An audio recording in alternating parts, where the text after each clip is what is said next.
The dream game. That's what we're talking about today. And no, I don't mean this game or the game-making game known as Dreams or a game about the YouTuber Dream, which I'm pretty sure is just Minecraft. I'm talking about my dream game that could be made today by a AAA studio. Now, I've had many dream game ideas like GTA Coruscant, basically Grand Theft Auto in a Star Wars universe. Or what about a realistic zombie version of Fall Guys where 100 players get chased by a Days Gone-sized zombie horde through a post-apocalyptic obstacle course. But I've had some more original ideas too, like Daddiators, basically a Castle Crashers type side-scroller where dads fight to the death with lawn equipment and office supplies. Now, I don't want to give away too many million-dollar ideas today, but I do have one more idea to share. And if done correctly, which is a bit of a reach to ask for from most big game studios today, if done correctly with enough pure intentions, love for video games, and enough self-awareness about what video gamers abhor today, like microtransactions, battle passes, company greed, and female protagonists, just kidding. If they do it right, I really believe this could be one of the most fun video games ever made. But first, we gotta rewind to the genesis of when this idea popped into my brain cage. And it all started when I played a little game called Mountain Blade. Bannerlord.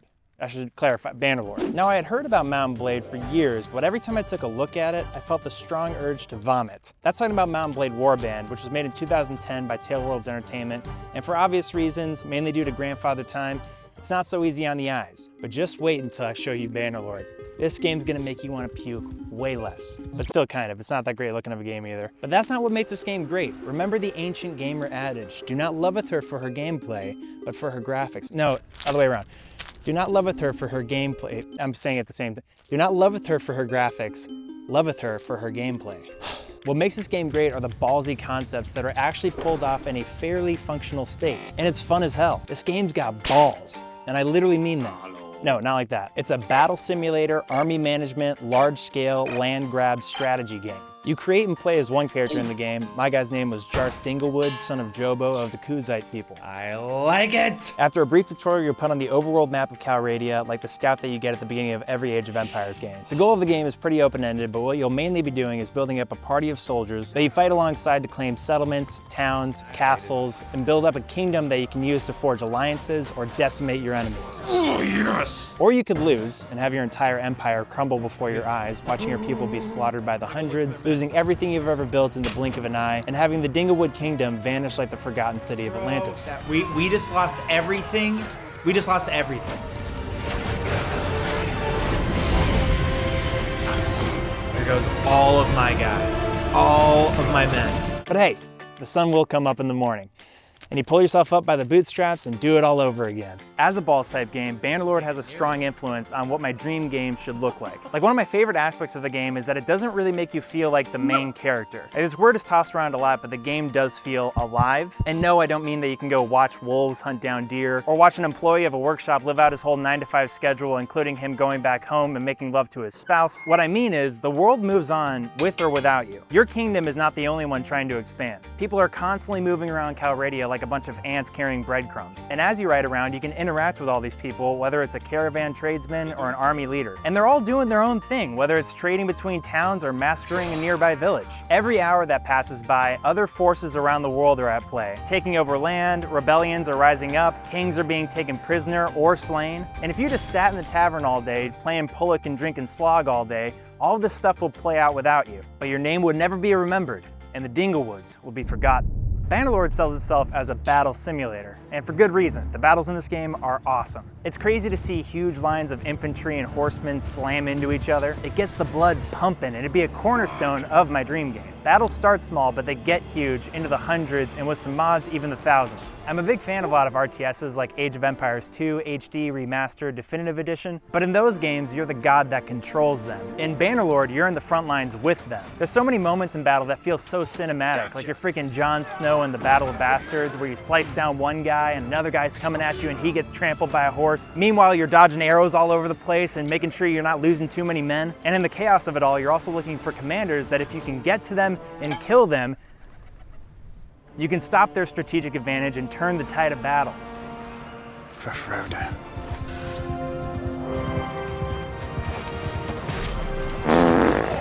Something I really like about Bannerlord is that the emotional weight of battle is heightened more than most other war games. Now, I'm not saying that I cry at my desk every time I lose a battle. it was just the one time. But what I am saying is that it does a really good job at connecting you to your army. You really do start off the game as one man hiring mostly farmers for a few shekels to act as soldiers with weapons that were previously used to harvest crops and now used to harvest souls. You'll do small quests with them, like clearing out little groups of bandits, where it's like 10 bandits versus your 8 men, but your 8 men have heart. We're just harmless travelers. I'm gonna kill you. Once the battle's over, they'll level up and start their journey into the ranks of your army, getting promoted for the more battles that they're in and the longer that they survive, going from a wannabe Grim Reaper to a kitted out cavalryman. This is the part that I'm trying to emphasize. You hire every single person that goes into your army. Whether my army was 15 homeless nomads or 200 strong, I shook the hand of every man I sent to the gallows. Do you understand me? You recruit your men, you travel with them, you battle with them, you drink with them, you sleep with them, not sexually, unless it's your wife, who's probably your cousin. It was a different time. It's not like most war games where you hop into a game with 99 other blank soldiers and fight until one side runs out and then the next game just resets. No, you go into battle with a certain number of men, and in most cases, you leave with fewer. Some get wounded that need to rest, and some rest forever. They die. But it makes things interesting. Every time I look at a battle recap and I see a number under the red skull indicating some of my men have died, it actually stings. Now, of course, the battles get even crazier when you start sieging castles. Trebuchets fire at stone walls, catapults take out swaths of men at a time, a battering ram slowly moves towards the main gate, while hundreds of men try to breach and funnel their way inside the castle walls. Fighting on the city walls is always an absolute bloodbath, and I now understand why Gimli and Legolas had so much fun counting their kills. People are dropping left and right, and defending a ladder is basically a brutal game of whack-a-mole.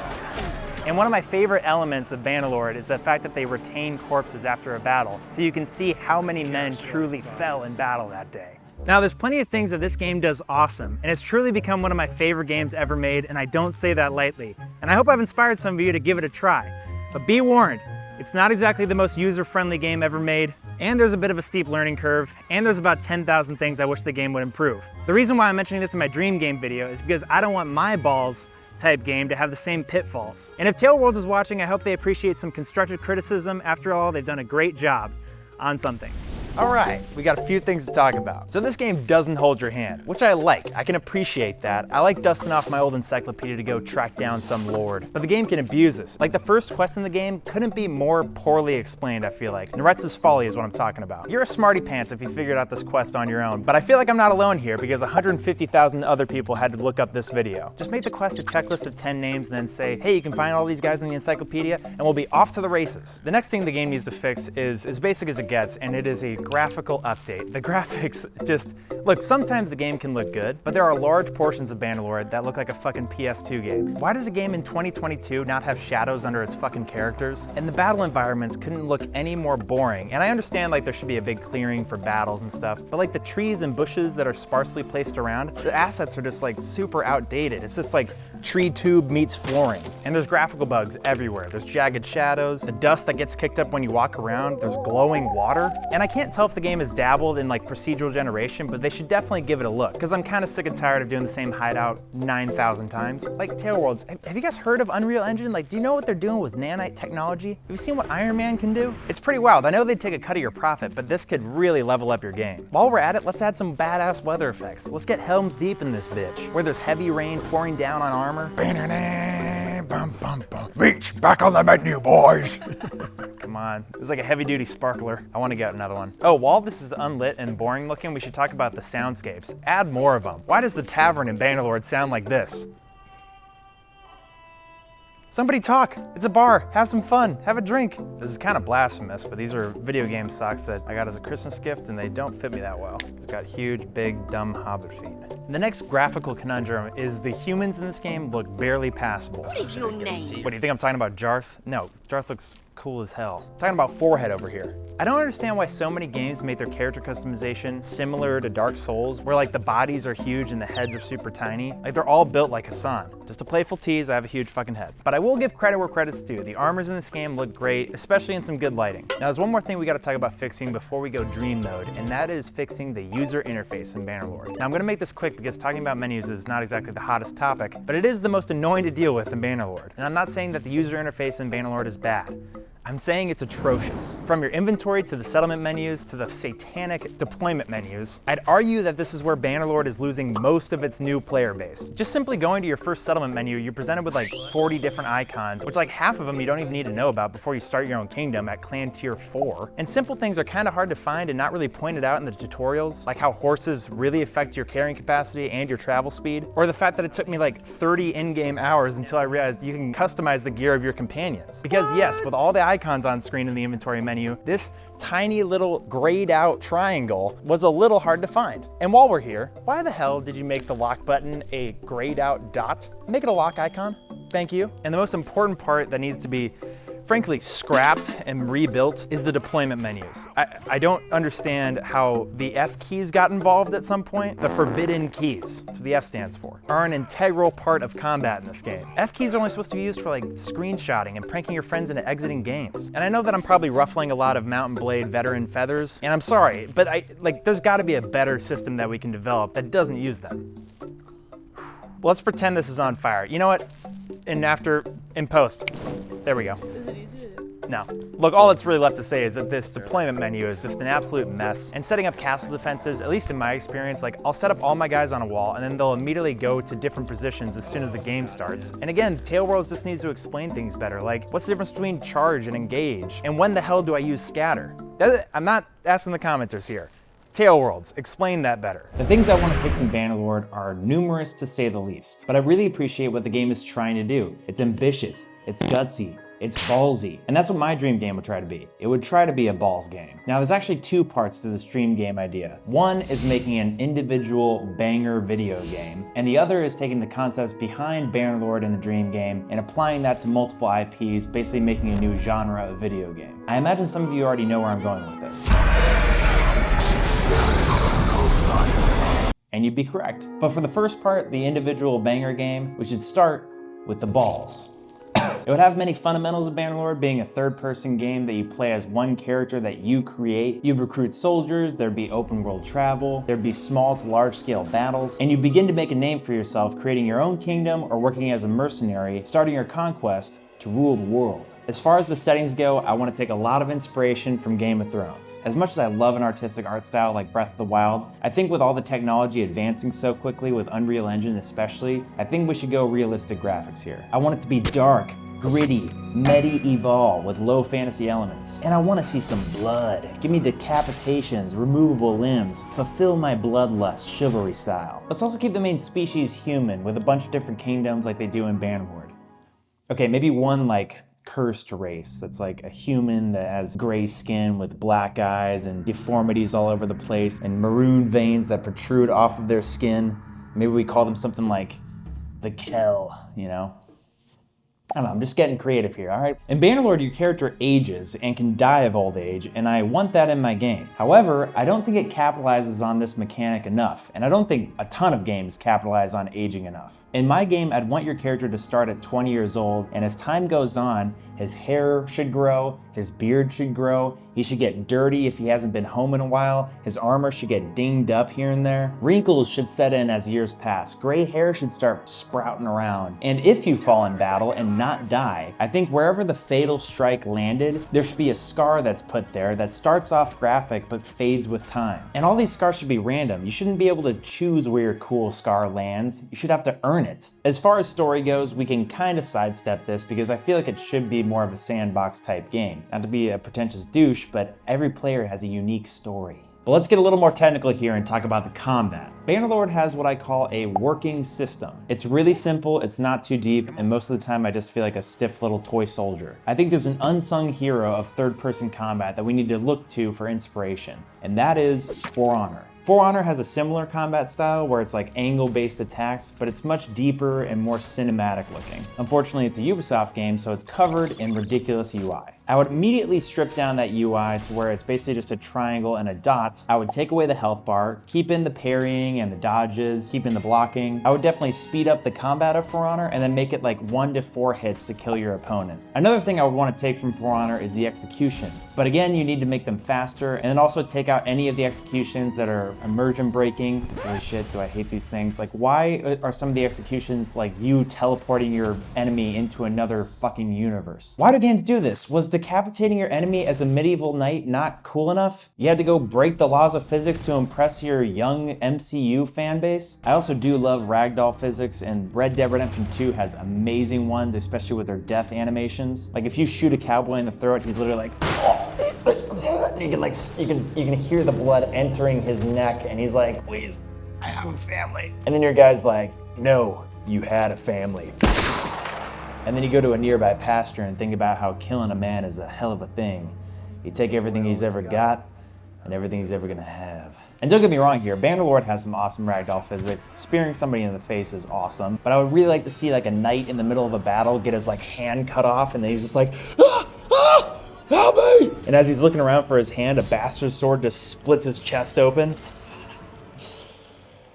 I gotta call my therapist. I would also really like to see a lot of armor and weapon variety in this game, like a ton of gear. Anything pretty realistic to medieval times, but nothing too Daedric or Weebish. We can maybe give a little bit of flexibility there for the Kel, but let's not make this Saints Row 3 where we're shooting dildos out of bows. Now here's the most important part of the game that I would want to invest a lot of time in, and that is the relationships. And no, I'm not talking about sexual relations with your queen, who's also your cousin. It was a different time. One of the most impressive and underutilized systems I've seen in a video game is the nemesis system from Shadow of Mordor. Now I understand why there's probably not similar systems to this because Shadow of Mordor has a big patent on the nemesis system apparently. But there's gotta be a way to develop a similar system without stepping into a lawsuit. If you're unfamiliar, basically every orc soldier that you face in the game can turn into a commander in Sauron's army and rise through the ranks. They all have interesting names and characteristics, like some are super rageful, some are conniving, and some are just straight up dumb. And what the best part is when they interact with Talion, they actually have dialogue that matches up to how they've interacted before, whether he's beaten them in battle or they kicked Talion's ass. And I think that would fit perfectly in a balls type game. I can't tell you how many lords I fucking hate in Bannerlord who just harass the hell out of me after losing to them in battle, and then they take me prisoner, and I'm their prisoner for like a week, and then I finally make my escape, run down the road only to be captured again. But every time I talk to them, they're just a robot that doesn't remember that I was their prisoner 10 minutes ago. It's been a while. It'd be great if they had hundreds more lines that actually reacted to the situation. Something like, you think you can get away from me, little piggy? And later on, when I have a strong army, I fight him again and he's like, looks like little piggy's come out to play. And then we hard cut to his head on a spike. Fucking prick. This would of course demand a lot of dialogue and lore work, but who knows, with all the AI making advancements in like storytelling and quest lines, and even making their way into voice lines, it's like, there might be quest lines that last forever, that build relationships that the computer remembers for virtually ever. And then we won't have to go outside anymore. And then we won't need other people. And then this video game can be our lives.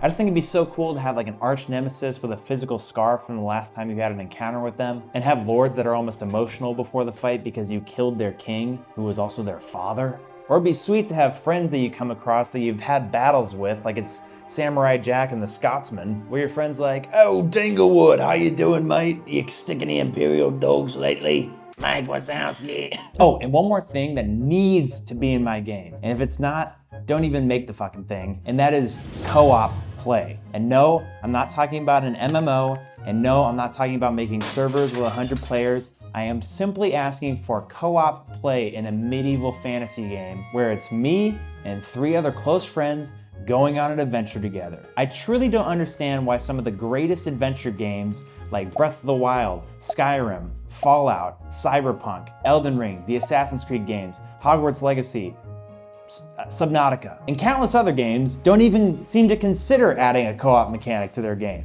I know there's mods.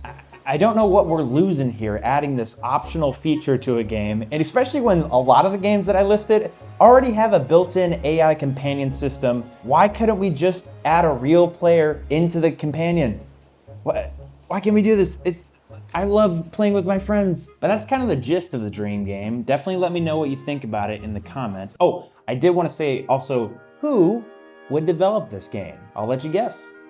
You're probably wrong. Or maybe you got it, I don't know. Rockstar. Hear me out. I truly believe they're the masters of third-person open world games. And by the way, I am fully aware that my rise on YouTube is from critiquing Red Dead Redemption 2 online, but that doesn't mean that I don't have tremendous respect for what Grand Theft Auto 5 and Red Dead Redemption 2 did for video games. If you took Red Dead 2 and took out the trains, the cowboys, and the farms, what are you left with? I'll tell you. One of the most beautiful, gigantic, natural open worlds that also includes a weather system. And even the player mechanics are great. All these characters have amazing weight to them. They have great ragdoll physics like I mentioned earlier. And in my opinion, unmatched horse mechanics. I also think the new combat system I mentioned would match up with the severity of Rockstar games in the past. Like GTA and Red Dead Redemption, it's usually 1 shot to the head, you're dead. Anywhere else, it's like 1 to 3 shots, and then your characters can also bleed out. It's just something that I'd like to see them take a swing at, and it also doesn't hurt that they have a near unlimited budget. Now before we wrap up, I do have to mention the second part of the dream game idea. All these concepts I've mentioned through this video, I truly believe can be brought to a bunch of amazing IPs. Basically bringing the Balls type genre to the masses. I can see a Balls type game for Lord of the Rings. I can see a Balls type game for Dune. I can see a Balls type game for Star Wars, for Bionicles. I'm seeing balls all over the place. It's a beautiful sight. Of course, the best Balls IP would be Game of Thrones because all the families and lore and backstory is already pretty much taken care of, and it's not a huge setting shift from Bannerlord. That's all. I've rambled enough about my dream game idea. Let me know what you think about balls and stuff down below. Is this a far-fetched idea? Are there plot holes that game devs should be looking out for if they try to make such an idea? Did I miss any major concepts that should be implemented into the game? I gotta tell you, just writing the basic backstory to my dream game, like talking about the Kell and a little bit about the game world, I actually kind of got caught up in it, man. It's actually really fun to let the creativity just pour out of you, no matter how nerdy it gets. I doubt a real company will make this game anytime soon, but maybe one day a smaller company like, I don't know, Sather Studios makes it. Who knows? I just turned 27. We'll see where we're at in 5 years. Wouldn't that be wild?